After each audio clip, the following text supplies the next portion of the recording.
Yes, we will get started. So welcome everyone. Thank you all for being here. Welcome to the second edition of the Curator collection.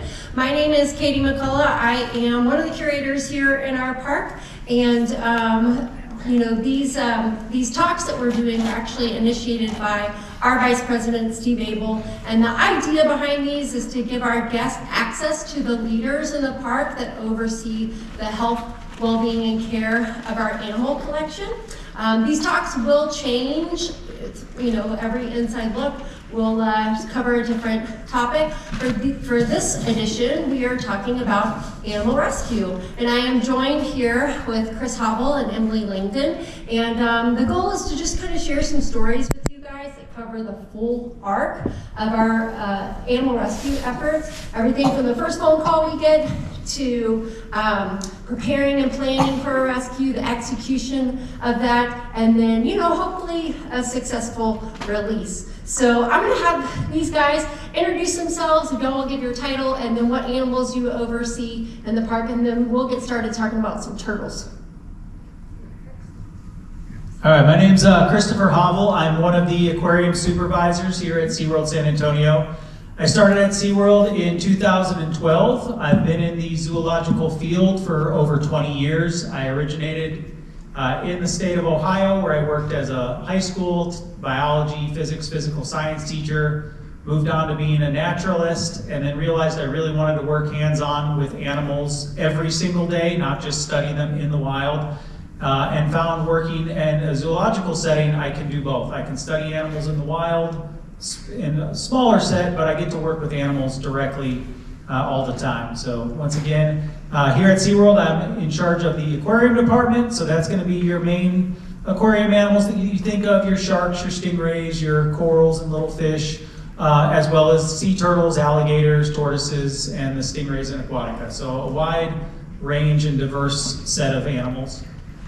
Yesterday, Janelle used a big fancy word, ectotherms. Is that right? Yes, so ectotherms is a big fancy word for fish. Yeah, I'm learning stuff here today, guys, too. All right, well, my name is Emily. I'm the curator of Discovery Point. I have been at SeaWorld San Antonio for 15 years, going on 15 years now. And I manage and care for all the bottlenose dolphins, or big fancy word, Terciops truncatus, in the park. And that includes 3 of our rescue bottlenose dolphins that we have. All right, wonderful. So Chris, we're going to start off talking about some turtles. And from my understanding, turtles are a little bit different than like a dolphin rescue in that we have a general idea-ish of when we can expect turtles to need our help. What's going on out there? Why are we needing to hop in and help these turtles? Who's involved? What's the process?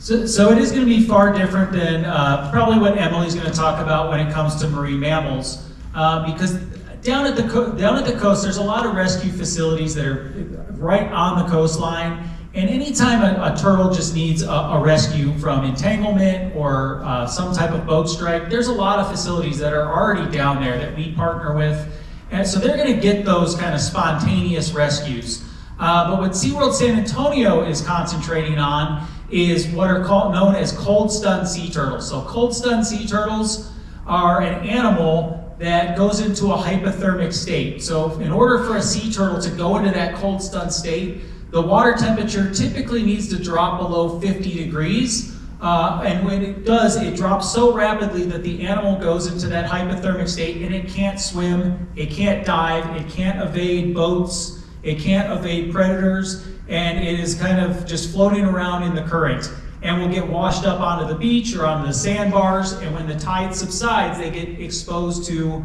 the extreme air cold temperatures that have caused the water temperature to fall.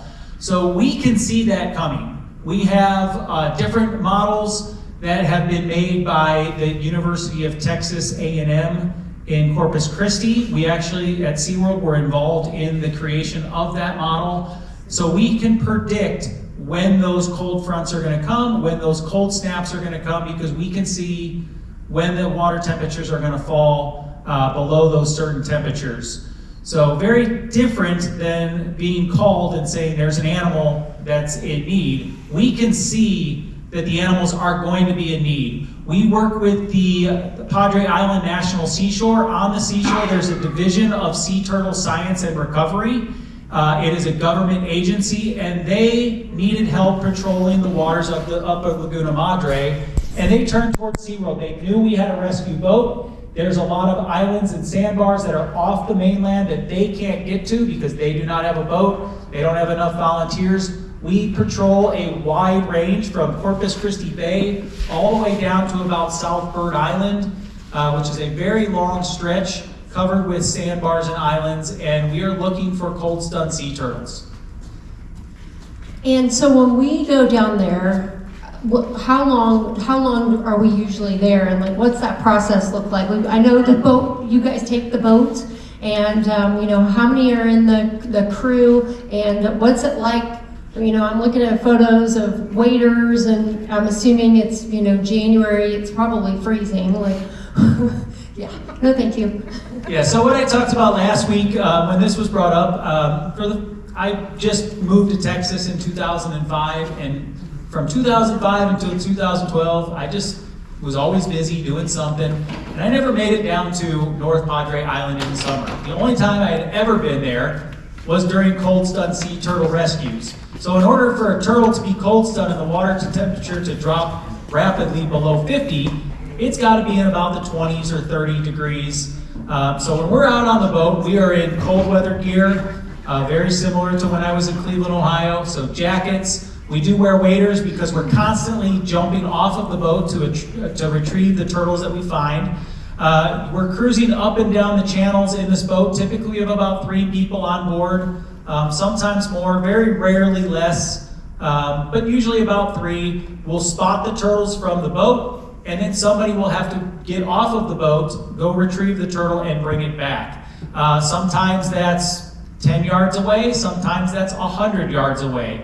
The boat can get to very shallow water, but sometimes these turtles are all the way up on the shoreline, and the water gets really, really shallow really quick. So the boat can't get all the way to the shore. So you might have to walk 100 yards, grab a 20 or 30 pound turtle, and carry it all the way back to the boat. So it's very exhausting. They're very long days. We typically launch as soon as we can see. So that's actually prior to sunrise. Usually you can start seeing prior to sunrise. So we're out prior to sunrise, and we will stay all the way until we can't see anymore, or the conditions have changed and the water temperatures have warmed up enough and we see that the turtles are no longer either visible, or the turtles we come across are diving out of the way and successfully getting down to the bottom into the warmer waters. The reason why we are out there collecting them onto our boat is the Padre Island National Seashore. So the government has told us, get as many turtles as you can out of that frigid water, get them out of those conditions. We can turn them over to initially the Padre Island National Seashore, and then from there they go to some of the rehab facilities along the coastline. The one we work most closely with is the Amos Rehabilitation Keep, or otherwise known as the ARC. There they can get medical attention, and then the goal is to get them right back into the water. So typically, most cold stun sea turtles wind up back in the water within a couple days. They release them on the Gulf Coast side, where the water temperature typically never gets below that 50 degrees. Much larger body of water, constant flows and currents. So they're going to get into that warmer side. If they do need long-term care, that's when those rehab facilities will hold them a little bit longer and make sure they're healthy enough to return to the wild. What species? Is it one type of turtle or multiple species? So for the most part, it is the green sea turtle. So your Chelonia mitis, which is the Atlantic green sea turtle, that is the majority of the turtles. When I say the majority, it's probably 99.9% of all the turtles that come in. There was one year that over 10,000 turtles came in. There was one loggerhead and one Kemp's Ridley and one hawksbill that year. The rest of them were green sea turtles.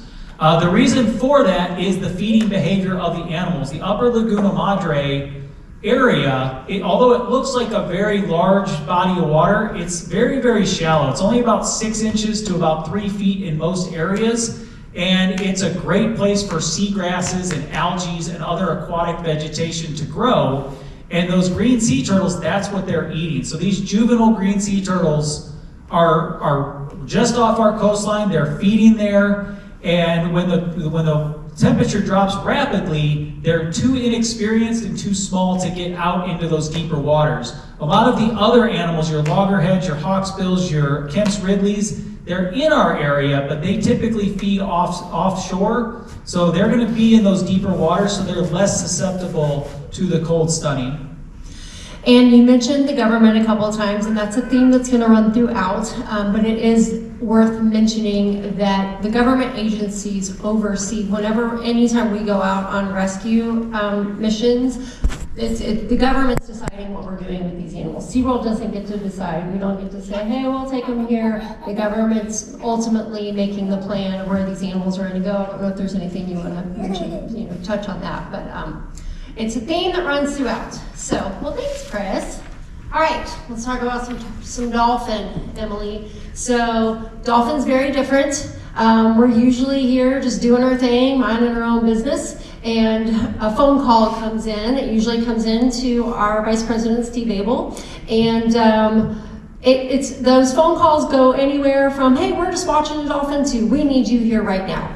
And so, Emily, if you'll kind of walk us through the different levels of initiation there, and then, why do we need to be watching a dolphin? What's going on? What's the problems that they're running into out there? So we proudly partner with the Texas Marine Mammal Training Network, and they are the ones that get the first initial call, usually by local fishermen or anybody just out on the water, and then they will contact Steve Abel, our vice president. And so a lot of these dolphins that we're getting calls about are what we call out of habitat. So we know dolphins like to swim in deeper coastal waters, usually in the channels up and down the coast of Texas here, but a lot of times they will be found in places that you're like, a dolphin does not belong there. This picture here is a great example. This is a dolphin, Jack, and then her calf, Jill, and they are out of habitat. So they had found their way kind of upstream in this flood plain thing that shuts off water and everything. But a lot of times these dolphins get this way by high tides. So when hurricanes come in, so hurricane season, we kind of have a little predictability there, like, hey, hurricane season's coming, which means a lot of high tides.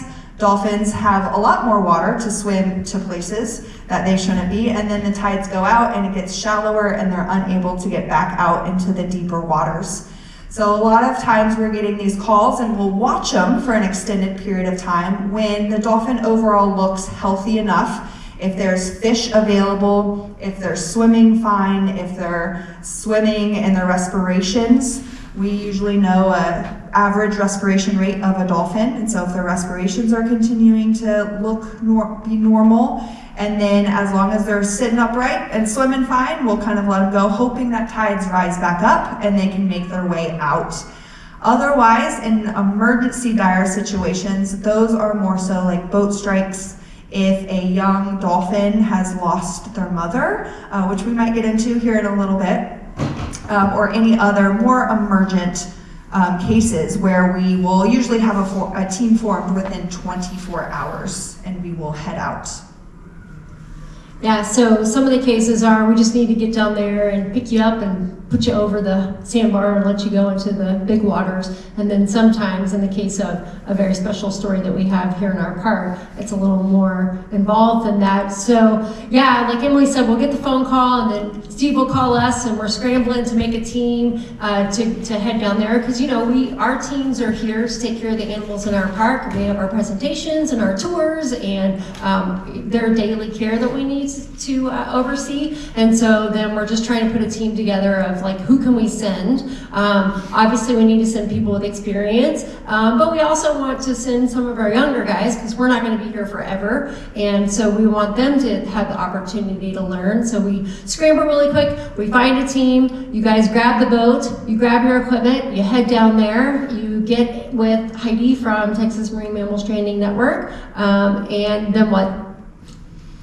Then it's go time. So here, we have a lot of equipment that we bring with us. Obviously, it takes a lot of people in order to fully activate these rescues. It's not just one or two. We are not a good team to go down. We need a lot more people to man a net. These nets can weigh up to 200, 300 pounds that we are having to pull and drag through the water in order to encompass the dolphin so that we can get closer, we can get hands-on, and then that we can fully perform that relocation if needed once our vets have evaluated the dolphin. And so in some cases, we are trudging through mud. In the case of Jack and Jill, we were stepping in mud and it was going up to our knees. And so a lot of times you want to work a little more quicker and efficient. In that case, that was not possible just because you had to pull yourself out of the mud in order to step in more mud and then the person next to you. So it was a little slower process. And then in the case of Iris, who is our rescue, she's estimated to be 2 years old. She was monitored for about a week. So Hurricane Beryl came in, it raised the waters. Her and her mom made their way into a smaller lake area, it's called Power Lake. And then the tides dropped and her mom were still in this area. Now there's a lot of fish there, so that's good. They had a lot to eat, and over the period of a week, they were hoping that the tides would come in and they would make their way out. Unfortunately, about a week in, her presumed mom was found deceased on the shoreline, which is what caused that emergency kind of go response where we needed to get down there and help her. And so during that time, I have a net and they drop me off in this lake all by myself with stingrays. So I'm, remembering back stingray shuffling my feet. There's a lot of fish around and I'm not one to go to the beach and like fish touching me. And so of course I'm sitting there with my net and they're dropping people off, but every 20 feet or so. And so you kind of feel alone out there and you're like, don't forget to come back for me. So it can be pretty nerve-wracking when you're out there just waiting on the dolphin to get closer. And so it's always a hurry up and wait. Okay, get ready, they're coming. Okay, wait, until you can fully and safely get your hands on this dolphin. Yeah, and so you guys are working under the guidance of Texas Marine Mammal Stranding Network, led by Heidi. She's really the one that's calling the shots. And then in the case of Iris, a young animal that, these calves can nurse for up to 2 years. And at the time of rescue, she was estimated under about one. Yeah, around 1. So she would have been eating solid food at that time, but she probably was still relying somewhat on mom's milk for nutrition. So it was a pretty big deal. And normally whenever we take them in, they would go to a rehab facility at the Texas Marine Mammal Stranding Network, but I think their facility was down because of the hurricane. Yeah, it was damaged actually. So we had to get actually an emergency permit under the stranding network in order to rehabilitate her here. And so during that time, we had an estimate of her age just by looking at videos that a local fisherman had sent in of her. And so we kind of guesstimated, but again, it's not up to us. So once we had hands on her and our vets kind of evaluated her, all of a sudden I heard, all right, she's going back with you, Emily. And I was like, what? She's coming back with me? My job just got a lot harder and a lot more complicated. But again, SeaWorld had nothing to do with that. They're in contact with NOAA, the National National Oceanic Atmospheric Administration. And so they are the ones that set the parameters on if a dolphin, what size a dolphin needs to be, how young or how old they need to be in order to be re-released. And with her, she was so young, she doesn't have the social skills that she needed in order to survive. Yes, she might have eaten fish, but a lot of that could have come from mom, and mom was helping her eat fish, showing her how to do it. And then also social integration. So if she were to meet a dolphin, a new dolphin out there, she doesn't have the social skills in order to say, hey, I'm so-and-so, can I be a part of your group? So it's very dangerous for her. And we actually saw that when she came here and we started introducing her to dolphins. where she was like a child. And the first dolphin that we introduced, she tucked right up under Ripley and she started swimming like a baby would. And she's one, so she still has that natural instinct. But then Ripley really helped her integrate into the pod that she lives with today. Yeah, and I'll throw in there, I oversee a rescue animal at our Beluga and Whale and Dolphin Stadium. His name is Tyonic, and he's a Cook Inlet beluga. Belugas as a species are not endangered, but this one population is. They're listed under the Endangered Species Act, and he stranded when he was about a month old. And again, NOAA came in, and they've got their parameters that say, what are the guidelines that this animal can be returned to the wild, or that they need to, be taken in, and especially to take a Cook Inlet beluga in, it was a really big deal. And he just, because of his age, because of the illnesses that he had faced, and just the fact that by the time he was ready for release, he had spent more of his life in human care than he had out with his own species. He wasn't going, he would not have made it. So yeah, the government's ultimately the one that says who, what, where, why, and then they're still the parents, and we just get to give them a home. So Iris is here, she's integrated, she's doing well. What stories do y'all have from a rescue or, taking care of a rescued animal that kind of stick with you? Chris, do you have something that stands out?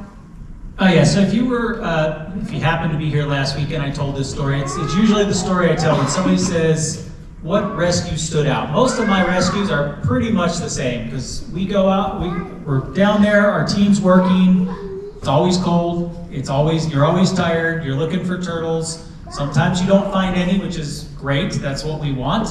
There's no turtles out there, they must have gotten the natural cues and gotten out into deeper water. And then there's other times that we've found over 100 turtles in a given day.